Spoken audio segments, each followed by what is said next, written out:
Smooth as sugar, sweet. You got what I need. Hello everyone! Welcome to Makati Girls Club, your weekly dose of girl talk and everything in between for the modern Filipina who's conquering Makati one step at a time. I'm your host, Ira, and I'm so excited to have you with us today. So this episode is gonna be our usual chikahan. We will let you in our daily conversations and I hope you get some takeaways. By conversations, gusto natin na makapagbigay ng space itong show para sa mga makabuluhang usapan na naririnig natin sa mga office pantry or comfort room. Yung mga usapan during short interactions with office colleagues, maiksing kwentuhan pero pahinga sa napakahabang araw sa opisina. As part of our show, we'll have Makati Boss Ladies where we will be chatting with a young professional, a total boss lady who's making a name for herself in the communications industry. After that, we're diving deep into some money matters. We'll be discussing everything from budgeting to saving, all tailored specifically for ambitious young female professionals like you. And finally, we'll wrap things up in our girl talk. We'll be discussing work-life balance, something I hope a lot of us can relate to. Grab your drinks, ladies. We have a jam-packed show lined up for you.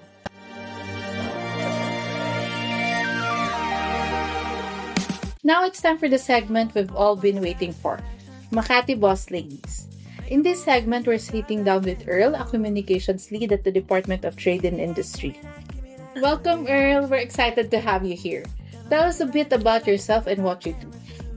Hello, Ira. I'm Earl, and I graduated with a degree in Bachelor of Arts, major in Political Science from San Beda University.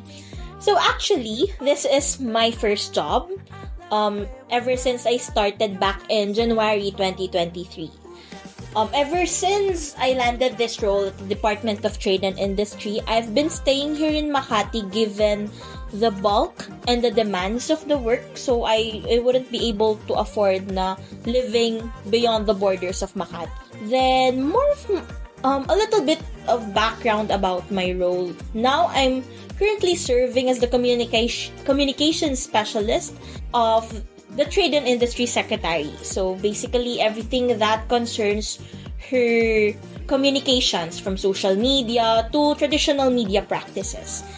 Now in our division, we're basically 9 in a team and I'm currently co-managing with our head those juniors under us. That introduction was really for you guys since I am with Earl 24/7. Share lang namin sa inyo, kami ni Earl, magkatrabaho kami sa DTI. Diba sabi nila bibihira maging magkaibigan ang magkatrabaho kasi iba-iba tayo ng work ethics and malaki yung chance na hindi tayo magkaintindihan. Pero itong si Early, ilan to sa mga nakilala ko na same kami sa work ethics, tas goods pa kami as friends. So, bago tayo magsimula, gusto ko lang din i-emphasize na talagang mahalaga itong topic natin ngayon about career, Earl. Kasi sabi ng UN Department of Economic and Social Affairs, mas magiging mahirap ang job employment this year. Mas maraming unemployed, and to make matters worse, it's still way harder for young people and women to land a job. That leads to my first question, Earl. After college, can you tell us paano mo nakuha yung first job mo and your position right now? Okay. So basically, even before graduation, I was actually offered a job in a local government unit. So, hearing the perks from my professor when he first offered the job, it was really quite enticing. Especially, we all know that it's not easy to find a job. Pero if you look at it, I'll be staying far away from family. So, I live in Valenzuela City, then my job will be in Cavite. Then the compensation is quite the salary is quite near the minimum. So medyo mababa siya for although yes, it's a starting point of our careers, pero we all know naman given this kind of economy na it's really hard to work around that tight budget. So I respectfully declined that offer. Then I got a message from my professor. I think that was in October. And then he asked me if I am up for a job because his former student, which was my head for about a year, was actually looking for a technical writer that will assist her in her everyday duties. So, and then my former head, Miss Jayza, She reached out to me via Messenger. Then we exchanged information, CV. She even asked me to do a lot of exam. Basically, my exam took about 4 hours before I landed this job. And then, when, after that was the final interview, and then here I am, still, on the same team, on the same department, but now having much more roles and bigger responsibilities, since now I'm directly reporting to the Trade and Industry Secretary. So, communications with a little bit part of an executive support, I would say. So, Earl, you've mentioned that you graduated from political science, but now you're in communications. Di naman masyadong magkaiba, pero I guess meron pa ring differences. Curious lang ako if ano yung mga specific projects na tingin mo medyo nag-merge yung dalawang fields and nakatulong sa'yo yung educational background mo on pol sci. Actually, I think on the writing aspect, medyo different. Because when we talk about communications, it's about conveying messages in the simplest term that readers would understand. Pero that's very different from political science because we specialize on technical writing. So basically, dapat kasi pag graduate ka ng course na to, most likely you're inclined on doing legislations or being basically a political analyst, analyzing political landscapes. So in political science jargons. Pero dito, it would be applicable because I didn't have to adjust to the terms that I'm hearing. It's not my first time hearing that terms. And of course, we also have an aspect of media relations. So when you're pol sci, we have been taught to know how to speak confidently in public. So that's also a huge aspect of it. So whenever you talk with media partners, you always have to show your confidence because again, you are not just representing yourself. You're representing the department, and if you're working with the secretary, you're basically representing him as well then in some aspect whenever you talk with external stakeholders. So, yun yung mga similarities, I can say, dun sa dalawang fields. Ano naman yung struggle mo naman working in comms when you're from pol sci? Okay, so dati, when I was new, grabe, sobrang haba ng PRs ko. As in, more than 2 pages. And that's a sin in communications kasi wala namang mahabang span of attention yung readers mo. And yun nga, again, we are trained to write in a technical way na dapat naman as a writer, you have to know how to communicate the basic things on the most simplest term. So, dati talaga, I can remember my first ever press release. Halos walang natira dun sa edits nung naging editor namin kasi it was an overhaul. Pero yun nga, it's quite challenging pero also rewarding at the same time, I would say. So, hearing those, Earl, yung mga experiences mo from getting your job and then actually working in the Department of Trade and Industry. Ngayon naman, ang question ko sa'yo, anong mga skills or qualities do you believe na essential sa success in the communication industry? First and foremost, I would say adaptability. Because you talk with different kinds of people every day. You talk with executives, you talk with staff, you talk with external stakeholders, media, and you have to deal with them differently. So, iba yung way how you talk with the bosses. Iba din yung patience when you're dealing with media personnel since lagi silang maraming tanong. And that's because it's part of their job. So, if you're talking with them, ang laging challenge is, ano ba yung pwede mong i-disclose na mga information that would actually help them. So, yung mga ganong bagay, I would say being able to adapt faster since we live in a very fast-paced environment. And of course, not all the time you will be in good faith. Laging may mga instances na marami magiging problems and of course, at the end of the day, you will have to learn with it, to deal with it. Kasi it's part of, for me, one recipe of being in this job is you have to be resilient kasi marami kang pagdadaanan, makakausap, mangyayari sa environment mo na you just have to accept that it's part of the job. Ayun, Earl. So, malipat naman tayo sa ibang topic. Kasi, 'di ba, isa sa mga issue ng offices ngayon is yung gender ratio from female to male. As a young female professional, can you share us your experiences working around like male-dominated workspaces? Okay, of course, kahit saan namang parts of the world, whether it be here in the Philippines or maybe somewhere else, especially let's say places like Washington, D.C., they always say this term, old boys club.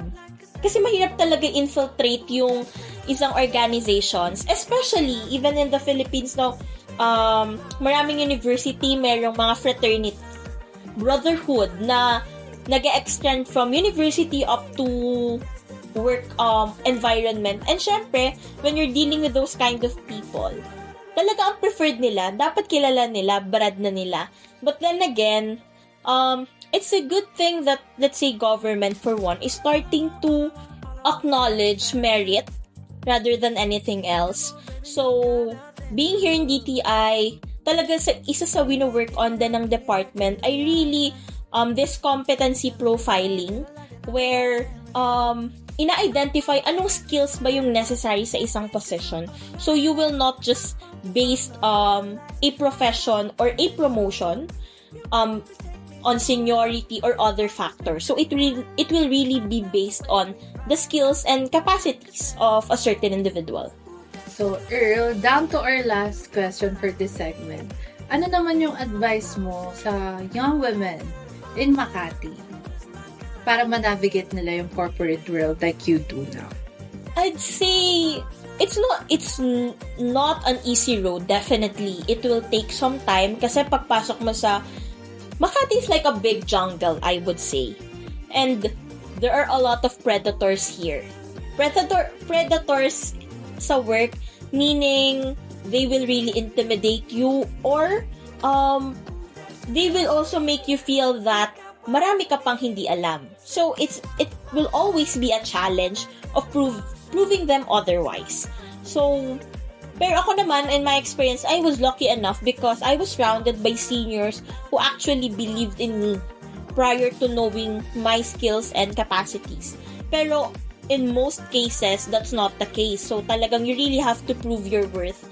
Pero it's also important that you always do that with determination and knowing that gusto mo talaga yung ginagawa mo. Kasi if you don't like what you do, it will also be difficult in the long run. Thank you so much, Earl. Grabe, first segment pa lang yan, but we have learned a lot already. So stay tuned because we've prepared more for you guys here in Makati Girls Club. Keep it on repeat. Tested by the potion. Loving this devotion. And now it's time to shift gears and get real with Money Matters. We'll be discussing everything from financial literacy to budgeting tips and tricks for managing your finances like a boss. Syempre kanina napag-usapan natin yung trabaho, ngayon naman pag-uusapan natin kung paano nga ba natin mamamanage yung income naman natin. We know that navigating the financial world can feel intimidating, especially when you're just starting out. But trust us, it doesn't have to be. Kaya naman, kasama pa rin natin si Earl to give us some tips. So, first question, Earl. How can we negotiate our salaries if na-experience mo na mag-negotiate ng salaries mo sa company? Actually, my first salary is, you can consider it quite high. Kasi hindi siya yung tech level na salary. It's actually a mid-level salary. Pero yun nga, it entails kasi that kind of salary because the demands of the job is also high at the same time. Pero in terms of really negotiating about it, so I started basically in a mid-level position with a mid-level salary. Pero not even 1 year to the job, I was OIC for about 3 months. So after gaining that experiences, I was able to find that right moment to think na, okay, pabigat yung role pero andun pa yung salary. So I have to negotiate. And because I know, and you will feel it guys, that you deserve more from what they are giving, they are actually giving you. So what I did was, after that, when our head came in, so I started to renegotiate my salary in a way na presenting that eto na, nagbago na yung demands ng job. So, from being a mid-level, from getting a mid-level salary, I now get a senior level salary. And if you will take a look at it in corporate world, it's about a level na rin siguro of a manager, I would say. Aside sa workload na nabanggit mo, Earl, what other things prompted you to negotiate your salary? Okay, so first, I would say living in Makati. Because living in Makati is very expensive. So, I would say, yung house expenses ko pa lang is about 10,000 pa na a month. So, hindi possible na for you to really get a low paying salary kasi you wouldn't be able to sustain your job. And of course, I'm also the breadwinner of my family. So, I have to negotiate a salary that would still allow me to live a happy life while being able to provide for my family. Ito naman, Earl, paano mo naman binabudget yung income mo ngayon? Like, paano mo siya dinedivide sa lahat ng bagay na kailangan mong i-support? Okay, so usually now, with my salary, half of it is for my family. So that goes for food, bills, and everything under the sun na my family needs, their medication. And then the half of that will be for myself. So that would include my living expenses, of course, my work expenses, because you basically eat sa office from, madalas given the difficulty of our job, from breakfast to dinner, nasa office ka, minsan nga always after pa. So that's a huge chunk of it. And of course, still having that budget naman to be happy, like going out on Friday. So, dapat kasama yun sa mga consideration whenever you're renegotiating for a salary. With that, Earl, I think okay na okay kang mag-save ng money kasi ang galing mong mag-budget. So, eto naman, Earl, ano naman yung mga saving tips na pwede mo ibigay sa young women na starting pa lang sa kanilang career? Okay. When I was starting, kasi nga, as I mentioned, nag-start ako because my family also needs me to work na. Because no one supports us when the time that I started. Kaya, I'm really the breadwinner. Pero for those young girls na starting pa lang, it would really depend kasi kung ano ba yung purpose mo for working. Mine kasi, it's really to provide for my family. So, halos maliit lang yung savings ko kasi nga most of my salary, I will give it to them. Pero if you're just naman a young working professional na hindi naman kayo obliged magbigay, I would say, always keep at least 20 to 30% of your monthly earnings to a bank.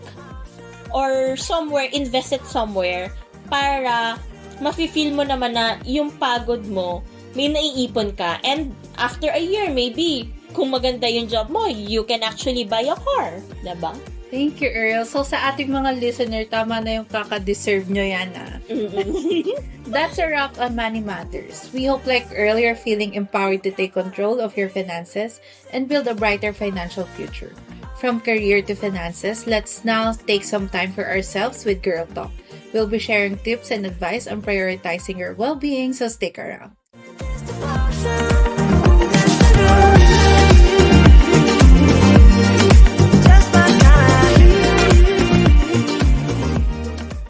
Welcome back, everyone. It's time for Girl Talk, where we'll let our hair down and get real about the things that matter most to young women in Makati. Today, we're diving into the ever-relevant topic of work-life balance. Kanina nga, Earl, napag-usapan natin yung napakadami mong responsibilities sa trabaho. Dagdag mo pa yung effort na magplano ng budget at mag-manage ng savings. Sa napaka-busy mong work week, gusto ko naman malaman, ano yung mga biggest challenges mo para mag-maintain ng work-life balance? I would say, ang biggest challenge ko is actually my roles sa work. Kasi as much as I want to have an everyday work-life balance for myself, you know that basically an 8 to 5 thing, then 5 I'm out of this, guys. Pero that's not my case. So yun nga, as I mentioned, higher salary entail higher responsibility. So the moment I said yes to a higher salary also means that I am also accepting much more job into my plate. So that, as I mentioned, that includes executive support. So basically, working as a communication specialist for the secretary is a very demanding job because you really have to keep up with her. So my roles and my duties depends on her very hectic schedule. So kapag hectic talaga yung schedule niya, as much as I want to get enough rest and as much as I want to have a work-life balance, talagang your responsibility would not allow you to do so. Given that roles nga na binabanggit mo, Earl, syempre napakabigat nga naman talaga. Paano mo naman maintain yung relationships mo with friends, family, and significant others while pursuing your career goals? Pero una sa lahat, Earl, may significant others ka ba?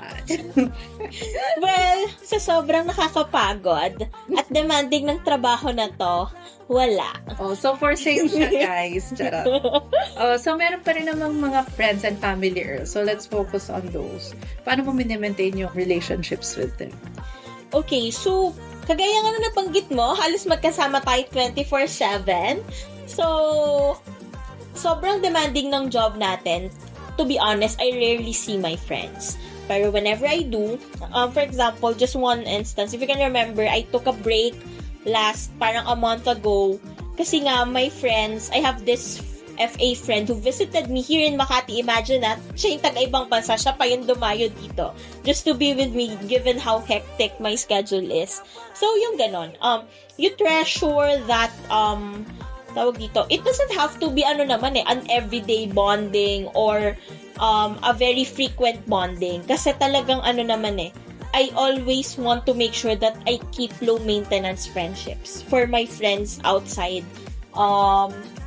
My friends who have been there with me for a long time, they're all very low maintenance friends. We don't have to see each other every day. We don't chat every day, but the connection is there. As for my family, given the demands of the job, bihira rin talaga ako makauwi. But whenever I do, talagang I spend it going out. So, lumalabas kami, we eat together, we go to mass. Ayun, I still try to talk with them sa chat if time permits. So, it's basically staying connected pa rin naman kahit gaano ka man ka-busy. Grabe, ang hirap talaga isingit, no? Paano mo naman minamanage yung guilt mo whenever nafe-feel mo na may isang aspect sa life mo na hindi mo na kayang i-balance with work? I would say, feeling ko mas mag-a-apply sa family. Kasi, before landing this job, syempre, tumapat yung college days ko, pandemic, so nasa bahay lang ako most of the time. So, sanay na yung family ko with my presence. Pero given this role, biglang dati-rate when I was in my previous position, umuwi pa ako every week. Ngayon, once a month na lang. So, that was a big adjustment for them. Pero, ngayon, iniisip ko, this is what matters. Kasi, if I will not perform this role, it will also be quite a challenge for us since I'm providing for the family. So, more of knowing your priorities. So, alam mo naman na this job is your priority. So, trying to stay calm and collected, although it's not that easy, pero it's really a key ingredient eh. So, every time na napapagod ka, just rest, and then collect yourself again, stand up, because, again, it's another day. Grabe, yata talaga yung work-life balance. Pero tinatry namin ni Earl, guys. Kapit lang, kaya natin to. Ito naman, Earl, ano namang advice yung mabibigay mo sa young women struggling na mahanap yung balance sa work nila and sa personal lives? I think ang best way now is really do one thing at a time. Siguro, kung may ibibigay man akong payo sa younger self ko, that would be it.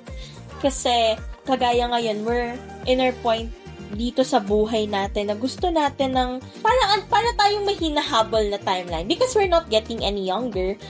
Ang dami mong gustong ma-achieve in a short span of time. And you always feel like, well, social media, for one, is actually giving you this kind of pressure eh.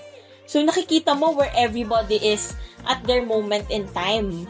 In this lifetime, makikita mo, yung iba patapos na ng grad school, yung iba they're already working abroad. So, hindi mo mapipigilang ma-feel na, wait lang, nababalance ko ba? Kasi makikita mo yung iba mong work, dati mong blockmates na nag-e-enjoy lang sa life while you, grabe, sobra kang stress. But then again, you're living in a different, type of setting eh. And again, iba-iba din naman yung work nyo. So, it's important to realize na the moment kasi that you accept that job, dapat alam mo your responsibility. So, that includes ano ba dapat yung time na may ibigay mo lang sa sarili mo and yung time mo for work. So, if kaya, just do one thing at a time. You don't have to juggle both. So, give your weekdays to work and your weekends to yourself. Very well said, Earl. I hope our listeners are feeling recharged and ready to take on the rest of their week. We promise you a jam-packed episode and surely this week's Makati Girls Club delivered. Ang tugon? Slay Girls! Grabe the energy. Alam mo, Earl, dahil sa mga topic natin today, nafe-feel ko na rin yung energy ng ating listeners. Parang ready na for wins and breakthroughs sa kanilang mga careers. Siyempre, sure yan kasi looking back sa ating usapan today, nakaka-inspire yung journey mo, Earl, as a communication professional. Ang encouraging din ng mga tips mo on budgeting and saving. Sana matutunan din namin yan ng ating mga listeners. Most importantly, although I know challenging, I hope like Earl, magkaroon tayo ng chance magpahinga despite our schedules. So ayun, Earl, before we let you go, we have one last question for you. We will ask our listeners to complete this sentence in every episode, and we would like you to do the same. Can you complete the sentence? As a young professional, I can. Okay. So, as a young professional, I can have power over my own choices. Beautifully said. Such an empowering message. Now we want to hear from you, our listeners. Head over to the comment section and tell us how you would complete the sentence. As a young professional, I can. We're so eager to hear your thoughts. We'll be sharing our favorites on air next week and giving a shout out. So don't be shy and let your voices be heard. And that's it for this week's Makati Girls Club.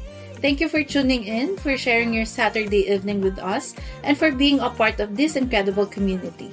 Remember, you are strong, you are beautiful, and you are capable of achieving amazing things. Keep chasing those dreams, keep supporting each other, and keep making Makati your own. Again, this is Ira, sending you all my love and positive vibes. Have a fantastic week ahead, and I can't wait to connect with you again next Saturday.